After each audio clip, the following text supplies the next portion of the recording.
Speaking Human. Today on Speaking Human, we return from our hiatus to discuss the high-stakes game of summer movie marketing. We tell you what blockbuster marketing drove our butts to cinema seats and what films flopped at inspiring us to leave our air conditioning and HDTVs. Speaking Human. Welcome to Speaking Human, the official podcast of Monsters Unlimited, a creative agency with a business brain. I'm Shad Conley, and I have a hangover part 3 from getting RIPD'd on movies like After Earth all summer. And I'm Patrick Jebber, and I heart big-budget zombie flicks full of suspense. This is your first time checking out the podcast. Each episode we discuss, debate, and review the latest buzz from around the marketing world. On today's episode, we channel our inner Siskel's and Eberts to tackle the topic of movie marketing. But wait, we just wanted to let everyone know that we're officially back on the airwaves for Season 2 of Speaking Human. That's right, our sponsor, Monsters Unlimited, has renewed us for another season, so you can rest easy knowing that we're back on the air. Check it out at the iTunes Store and at our website, speakinghuman.com. It's very easy, just like it sounds. Yeah, if you know how to use the web, I'm sure you can find it. So that's the good news for you for today. Now, slap on your 3D glasses and get ready for our marketing winners and losers from summer 2013 or 2013 at the cinema. Okay, Patrick, so let's talk a little bit about movie marketing. Now, this is, it's a big thing. Every year, every summer, these blockbuster movies get rolled out. They need people to come in droves. They need to get them their opening weekend. They need to get those box office figures in there. It's big business, millions, if not billions of dollars on the line. And what can we learn, as the common man from movie marketing? Why are we talking about this today? Well, I'll tell you, movie marketing is just like marketing for any other business, just with an extremely aggressive timeline. Everything's all wrapped up and has a definitive deadline, just like any other marketing initiative. But unlike most businesses, movie marketing has the budget that would make most marketing professionals quiver. Huge. It's true. Quivering. So, but yeah, I mean, it's just the high stakes game of getting people in there buying the product, which is the movie. Yeah, it's basically, an extremely amplified, high-stakes version of what we do every day, which is kind of why it's interesting to look at, because you can see this whole thing like you're looking into a snow globe. After the summer passes, we can look back and say, this is where they failed, this is, what they did right, what they did wrong. And it's really interesting in that respect, because, you can see things as a whole, and you can look at that the way you would look at your business and be like, we missed an opportunity here, or this was a really good thing to pull out that really connected with people. So that's why I think movie marketing, and that's why we're talking about it. That's why it's interesting. It's kind of a macrocosm for what we do every day, and something you can look at in these isolated little shells and take away some key things that you can actually use. So that being said, let's get into it. We're going to talk about from this past summer, some of our what we thought was the worst movie marketing, what did not get people into theaters or did not sell the movie for people. And then we're going to talk about, what we thought was the best movie marketing, the stuff that really worked for us. We thought sold the movie, sold tickets. So let's kick things off on the negative side. We'll talk about the worst movie marketing of the summer. And Patrick, what was your pick? What did you think was the worst movie marketing you saw this summer? Well, I had a couple on my list. There's a lot of personal preference in these picks, of course. Everyone has their favorite movies and genres. I'm a big sci-fi buff. I'm a big action movie buff. I'm not buff. So I looked at a couple that I thought did really poorly, both in my own personal preference and then also in actual monetary, worldwide gross, depending on their budget. The first, RIPD, was on my list of poor movie marketing. Now, I'm not talking about the actual movie itself and saying that the movie was bad. Which I'm sure it was. Yeah, I did actually see this movie. Oh, you did? It wasn't as bad. Yeah, I picked it up after it was out on DVD to check it out, mostly for research of this podcast, of course. Really, they did a poor job of marketing it. It is a very weird premise to begin with. You know, it's like Men in Black, only you're talking about with dead people as opposed to aliens. But they only made $64.7 million on this movie. So that in itself should tell you they had really poor marketing. Granted, the movie itself and the plot could have really hurt it, but you know, they had two really big stars in there that they could have banked on. There were just a lot of problems, I think, with the marketing in general. Most people didn't even know about it. There was no buzz around this movie at all. And that might even be a case of, you know, one of those movies where they know the movie's so bad, even though you said it wasn't that bad, that they don't even put in 100% effort. I don't know why you wouldn't after you spend 130 million on something, but also, you know, a lot of these movies, when you speak of budget, that's something we can relate to every day. Is you got to wonder how somebody put that much up front into something when they're not sure who the audience is for it. Yeah. You know, who they're going to sell it to or how they're going to sell it, but they'll put that much into it up front. I think that's something, you know, every day when you're talking about your marketing budget, you got to be able to justify what you're spending with what you're getting back. Right. And I imagine that in a boardroom somewhere, imagine the scenario something like, it's going to be just like Men in Black, only we're going to have dead guys, and these guys are going to be police instead of agents, you know? And somebody somewhere said, that's a great idea. We're going to have Jeff Bridges as the main guy with, what's that dude's Reynolds. name? Ryan Reynolds. So again, it was entertaining. And then my second pick, oddly, this one came up just recently, and that was The Lone Ranger. Lone Ranger, I thought, did a horrible job of getting that movie out to the public. I think one of their big problems is that they did the same type of marketing that they did with John Carter. And if you remember, flop. Yeah, and I really think that this is the problem that they had with both of these films, is that Disney is branching out into these movies that are not necessarily animated films for kids. And the problem that they have is that they still have this iconic Disney brand that they're marketing the movies with. And people don't think of Disney as these action movies or these sci-fi movies. And it's really hurting them, I think, in terms of their marketing, getting people into the seats to see the movies because they don't really take it seriously, I think. And so the Lone Ranger, again, going back to budget, they had a $215 million budget. Now, they did much better than RIPD. Insane. Yeah. They did much better, though, because their worldwide gross was almost 240 million. So they did make money on it, but barely. You know, in the movie world, that is almost like not making anything. You know, they only made $30 million or so. You know. Yeah, and when you take into account money spent on marketing itself, which is in the millions for most of these movies, that's not included in their budget.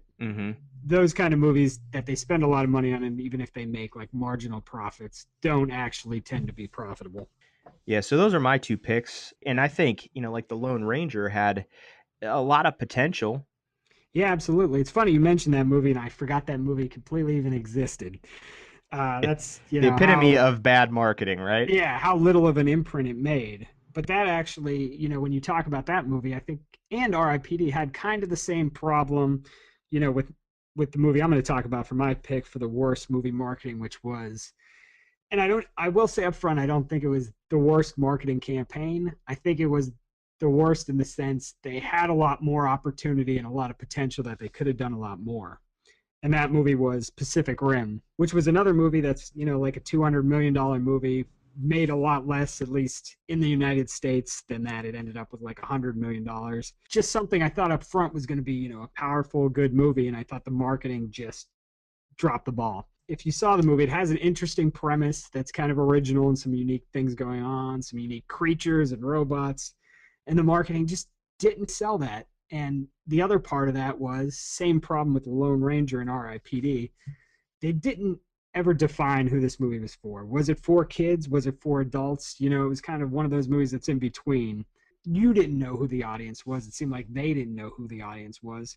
The movie itself was decent, but it should have been like a huge summer movie, I feel like. And there was a lot of interesting things they could have done with some of the backstory and plot involved in the movie that they just chose not to really include in the marketing. And they just kind of showed these, robots clashing with monsters. That's it. When they could have done more, I think, more creative things.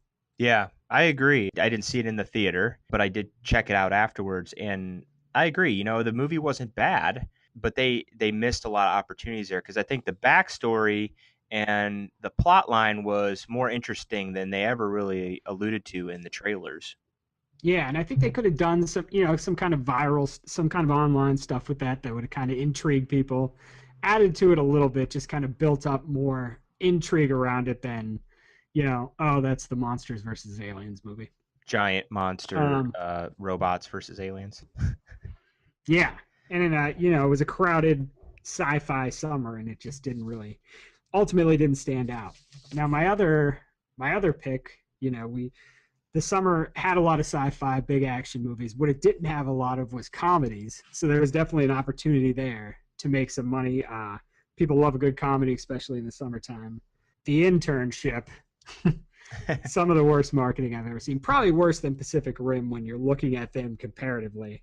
But that might be also, a lot to do with the content they're working with. But they really played up the Google angle of the movie, the fact the movie's set at Google, to the point where it almost seemed like it was a commercial for Google.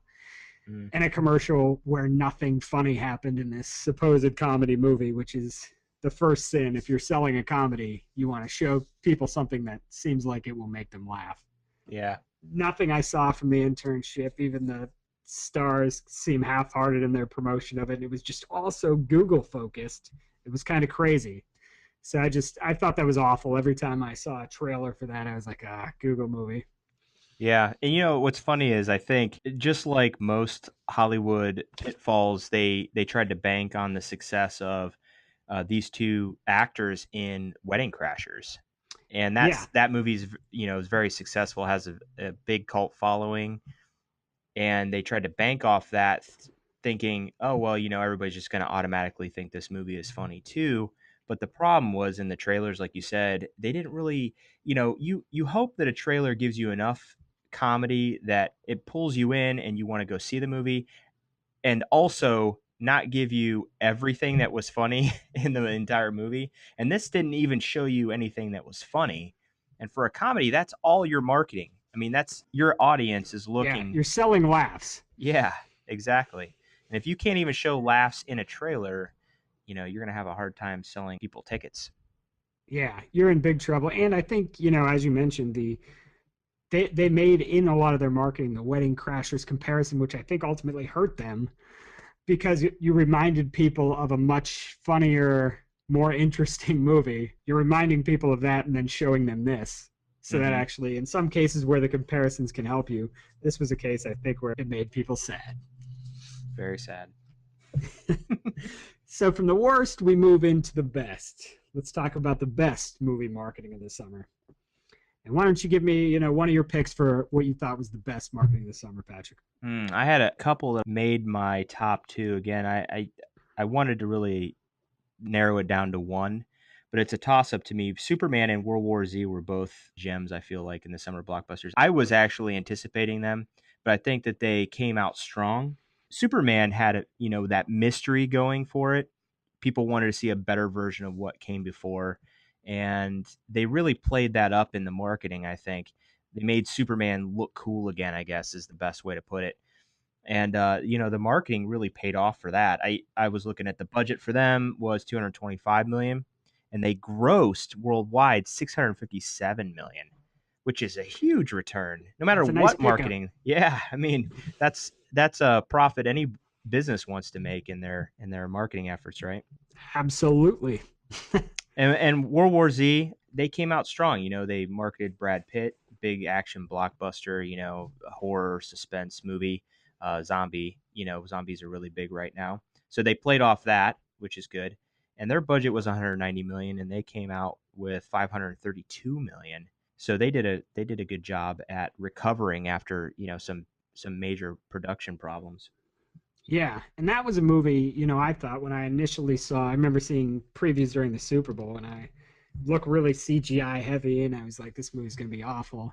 But they did a good job. They actually used their kind of marketing to their advantage. They laid it on really thick. I feel like they must have spent a ton of money because I remember seeing Z's everywhere. Yeah. Brad Pitt was all over the place, kind of promoting it. So they kind of, righted the ship, and that, ended up being kind of a surprising hit.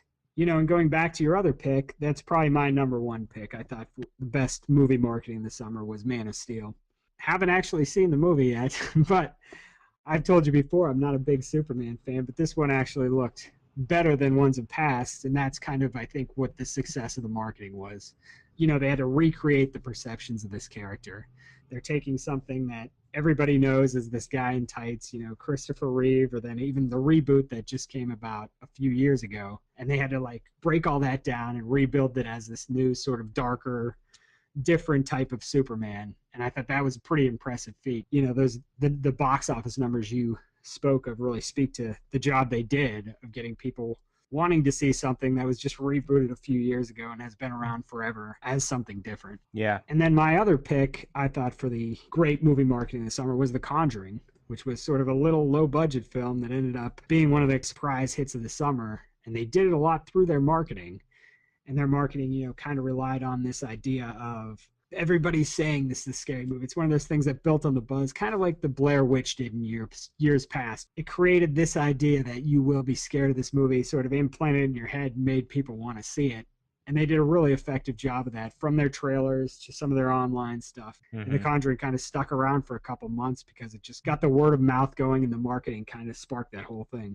Yeah, those movies that don't have any CG and they're very low budget. I mean, you look at that movie, I don't know if you looked at the numbers, but their budget was only 20 million on that, and they made 243 million. Yeah. You talk about return. We didn't even discuss Iron Man 3. Which was, I think, the biggest movie of the summer, wasn't it? Absolutely. I was looking at the numbers. The budget was 200 million.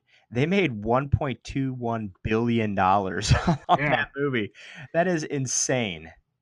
And a lot of that was riding the Avengers. The actual kind of reason, we had a blog on the Monsters website, stompyourcomp.com. You can find that, where we talked about some of these things. And in that original blog, we actually did not include sequels, just because from a marketing perspective, you kind of have a ready-made audience there. It's a little easier than establishing, an original property. Absolutely. So that was kind of the reason probably for, within that blog, we didn't talk about Iron Man 3 as much, which was definitely one of the biggest movies of the summer. And I think a lot of that had to do, Avengers, I don't know how much that movie made the summer before, but I think that gave Iron Man a big bump. They made about the same. It was 1.2 billion.